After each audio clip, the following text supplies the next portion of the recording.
matin je suis avec le Merlot. Je vais amener tous ces piquets puis ce fil barbelé que j'ai chargé sur la remorque l'autre jour. Donc je les amène à notre nouveau champ.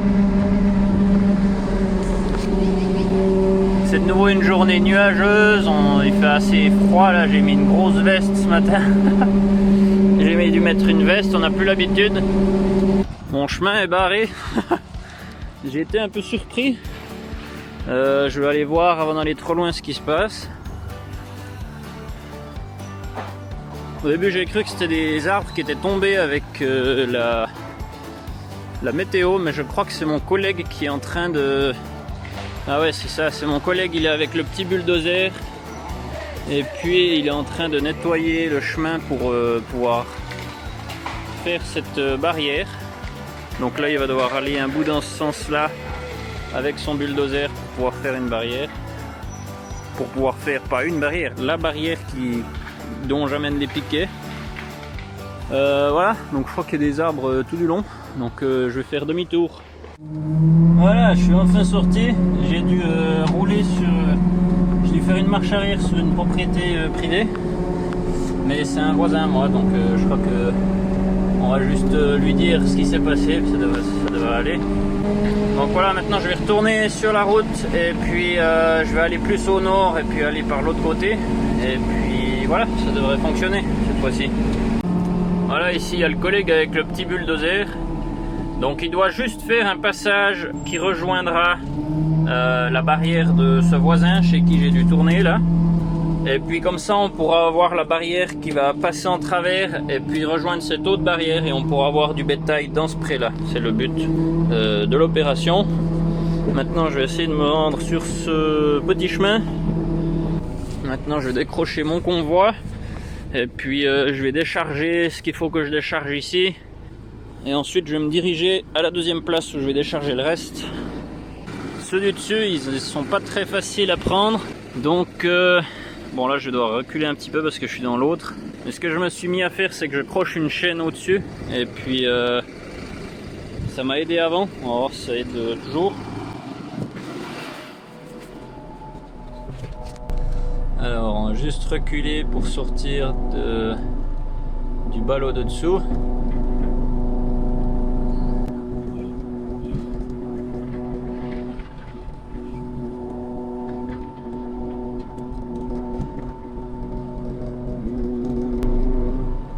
Ça a l'air de marcher. Il faut faire attention à ne pas le perdre. Ouh. Je vais reculer un bout, après je vais aller chercher les deux piquets qui me servaient à le reprendre avec les fourches, puis je vais aller mettre ces deux piquets sur le sol.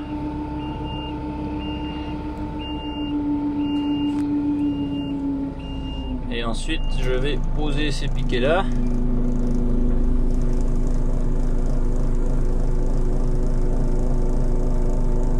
Oh, there we go. Voilà, je peux même enlever la chaîne maintenant. Ok, c'est nickel.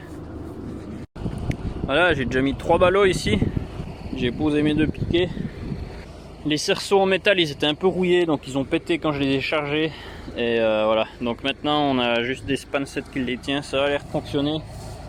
J'ai au moins pu les mener ici, donc c'est ça le but. Et puis voilà.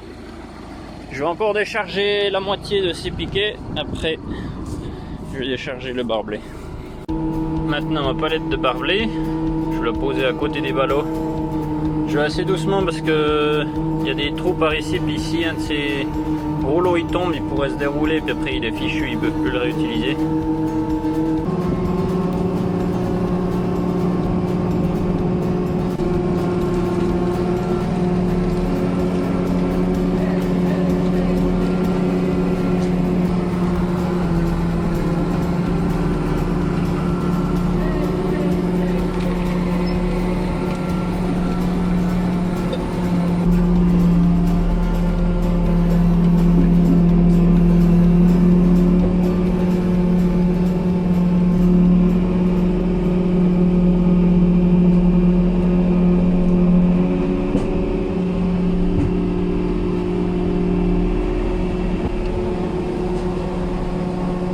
Il pleut de nouveau. Moi j'ai terminé de décharger mon char. Maintenant je dois trouver quelque part où je peux reculer sans avoir besoin de reculer dans un endroit où je pourrais crever un pneu comme là. Je suis pas trop sûr s'il y a quelque chose ou pas, donc je vais aller plus loin. Je sais que plus loin je vais pouvoir tourner. Ici il y aura toujours la barrière, mais là on n'a pas utilisé la herse à disque, donc ici je vais pouvoir, là je vois qu'il n'y a pas de trou, donc je vais reculer là et puis je vais pas avoir de risque de me planter ou de crever un pneu. Juste là ça m'a l'air d'être un peu une bosse, je vais essayer de reculer là.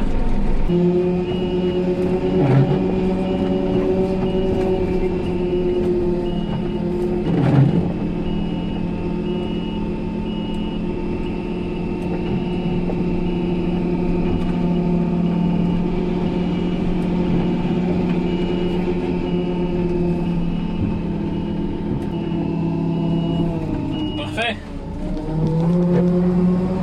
C'est parti, retour à la ferme. Salut, bienvenue à toi. On est aujourd'hui le 5 juillet. Là je suis en train de faucher une prairie de foin. Donc c'est du foin qu'on a, c'est de l'herbe qu'on a semé l'année passée. On a semé du seigle avec. Et puis à l'instant on est en train de faucher ça, faucher le seigle principalement. L'herbe elle est dessous mais un peu plus petite. Donc ce champ à la base c'était quelque part où on semait des cultures, mais ces dernières années c'était trop mouillé et on n'arrivait plus à semer à temps. Donc le plan de mon patron ça a été de semer de l'herbe et puis comme ça on n'a pas besoin d'aller dans les champs au printemps quand la neige a fondu. C'est là le moment où on a le plus d'eau. Donc cette année, il a beaucoup plu jusqu'à maintenant. On a toujours du foin qui est fauché. Et puis, il est passé à l'eau ce foin. On a eu de la pluie qui n'était pas annoncée à la base. Et puis, après cette pluie, moi je suis allé avec une machine pour retourner ce foin et puis le faire sécher dans le but de pouvoir le rentrer quand même. Et donc je te laisse nous montrer ça, Benjamin. Voilà, j'y suis. Donc le but c'est juste de remettre un petit peu le foin du dessous sur le dessus. Là je suis en train de faire le premier tour. L'autre champ il était plus mouillé que celui-là. Celui-là il n'est pas trop mouillé encore. Et voilà, j'ai plus ou moins 10 hectares je crois en tout à faire, donc ça devrait aller assez vite. Ça a l'air d'aller assez vite cette machine. Ensuite, ce qui s'est passé, c'est que on a réussi à sécher le foin et puis on a dit ben, demain on le rentre. Le but c'était que le lendemain on rentrait le foin. Mais une deuxième pluie s'est présentée, une deuxième pluie qui n'était pas annoncée non plus à la météo. Donc voilà, le foin il a été lavé, relavé, donc il est brun maintenant, il est vraiment pas très joli. Là il y a un collègue qui est en train de le retourner. Ah oui, puis encore une autre chose qui s'est passée, c'est que quand je rentrais de la ferme avec cette machine pour retourner le foin, à ce moment-là, en rentrant, tout d'un coup, j'ai entendu pchit, pchit, pchit, pchit. Puis je me suis dit, tiens, c'est bizarre ça. Puis je suis arrivé à la ferme, puis j'avais un pneu plat. Et mon pneu, en fait, j'ai eu une crevaison quoi, sur la route. Et le lendemain, bah, j'ai voulu enlever le pneu. Et puis, bon, bah, je vous laisse voir ce qui s'est passé. Mon pneu il a commencé à perdre de l'air. J'étais sur le chemin en cailloux, puis j'entendais pchit, pchit, pchit. Puis je suis allé dehors et puis mon pneu il avait un trou. Donc je sais pas comment c'est arrivé parce que j'étais sur la route. Ce qui s'est passé c'est qu'il y a sûrement la chambre à air qui s'est fait écraser quelque part. Ça y a fait un trou. Et pendant qu'on... Donc on a regardé ce qui était le problème et puis ensuite on a commencé d'enlever les boulons, mais apparemment les boulons ils n'ont pas été enlevés depuis longtemps et on a un boulon qui nous est cassé là-dedans. Donc voilà, on a eu pas mal de problèmes. On avait encore un ici de boulon.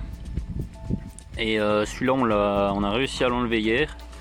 Mais il nous a fallu quasiment toute la journée pour l'enlever. Maintenant on va s'attaquer à celui-là. Et voilà, donc ça c'est quelque chose qui serait pas mal de réparer parce que ce tracteur il va sur une enrouleuse. On a un autre tracteur qui va sur une autre enrouleuse, il a la prise de force qui est fichue, donc celui-là on peut pas l'utiliser. Puis là on a accroché l'agco sur la troisième enrouleuse et ça a l'air de pas fonctionner, la prise de force ne reste pas en marche, donc voilà, on va devoir voir ce qui est le problème. Avant on a essayé de souder un boulon dessus, ça n'allait pas, un écrou pardon. Donc maintenant on est en train de percer en travers. Ça prend pas mal de temps, mais on va essayer ça. Bon, je vais retourner avec mes deux mains parce que avec une seule main ça tient un peu moins bien. Voilà, on est enfin parvenu. Donc on a percé plus gros, après on a utilisé cet outil là avec l'air comprimé. Et tout à la fin on a fait avec l'outil pour refaire les pas de vis. Et voilà, là on est arrivé en travers. Maintenant je suis en train de le sortir, mais là on le voit, il est juste là.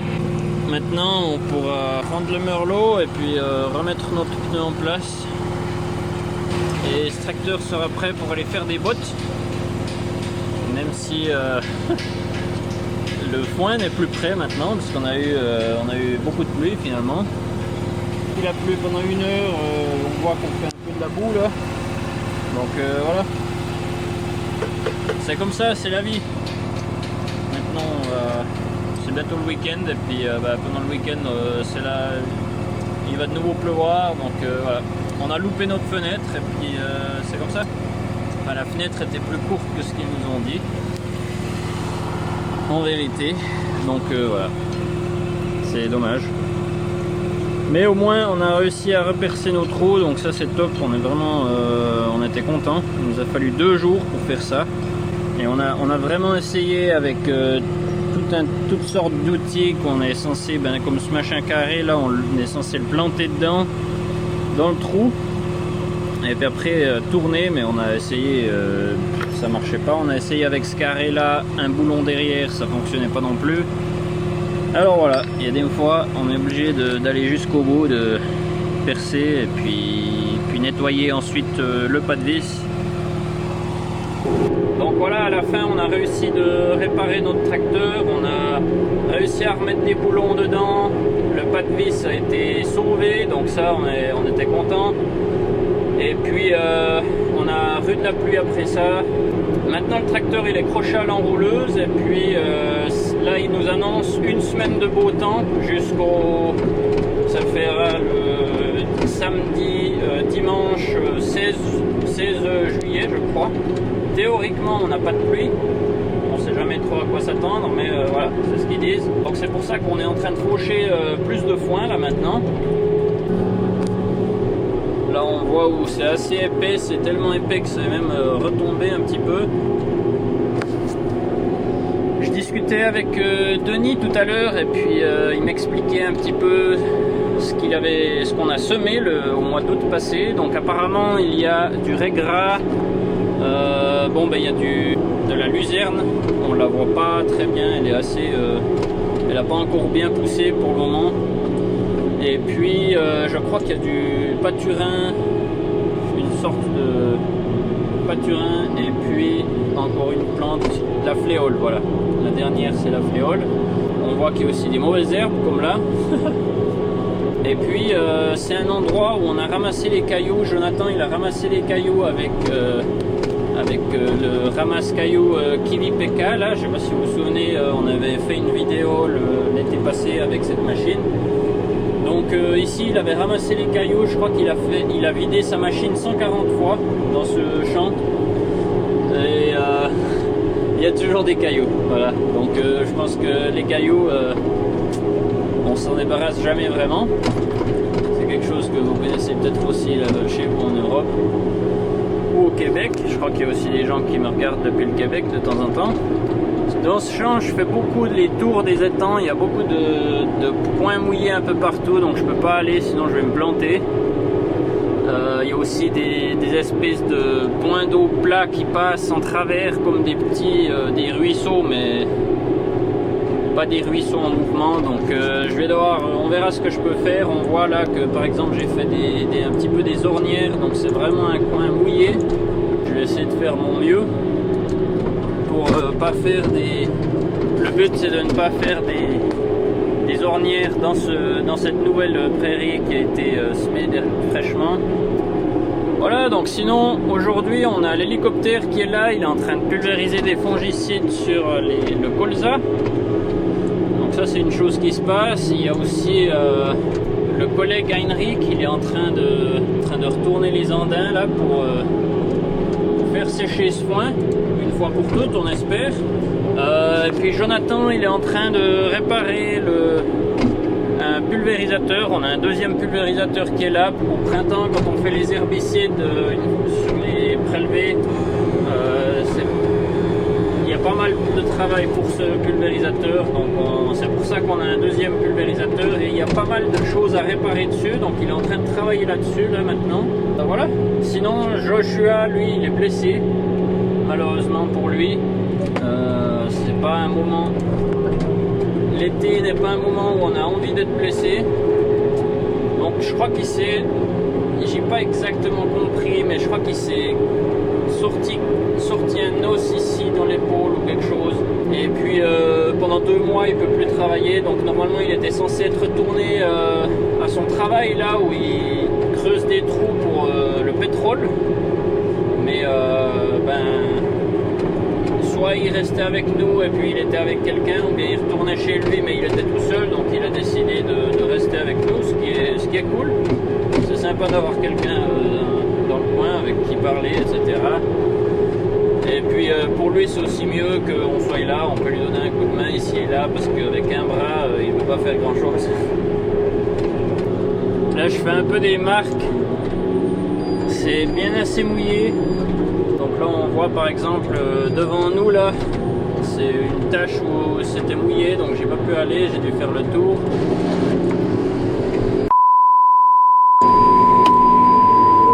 Ouh, j'espère qu'il n'y a pas trop de dégâts. Je vais aller voir ça. Bon voilà, premier dégât, c'est pas trop grave, mais ce caillou il a pillé un de mes couteaux là. Je vais vite changer ces couteaux.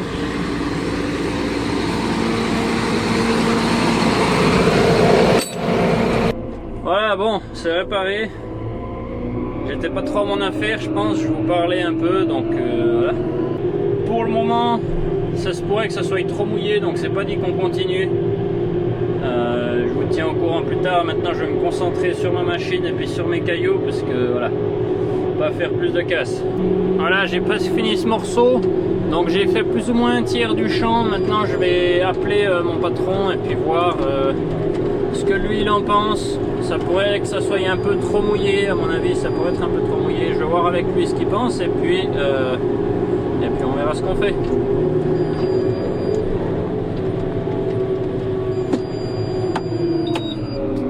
Voilà, donc il pense comme moi. C'est mieux de laisser un petit peu, 1 ou 2 jours, et puis on viendra terminer le reste. Comme ça maintenant au moins on sait à quoi on en est ici. Et puis voilà, donc là j'ai fait un tiers du champ environ. Le reste c'est autant mouillé, ça va être autant mouillé le reste. Il va falloir passer par des endroits mouillés, etc. C'est pas dit que ce soit moi qui le fasse, c'est sûrement un collègue. Moi je vais partir en vacances. Il y aura mon frangin qui sera là, donc ça je m'en réjouis. Il vient depuis la Suisse et puis on va aller faire un petit tour ensemble. Donc ça va être part de la prochaine vidéo. Voilà. Sinon c'est la fin de cette vidéo. Moi je vous souhaite un bon week-end et puis je vous dis à la prochaine. Bye bye. Vous vous souvenez peut-être, ce printemps avant les semis, on est venu dans ce champ et puis on a fini de tondre les petits arbres qu'il y avait. Et puis il y avait des tas de terre, donc là maintenant je suis avec la lame et puis le 9370, et le but c'est d'étendre ces tas de terre, que comme ça l'année prochaine on n'a pas besoin de faire le tour de tous ces tas.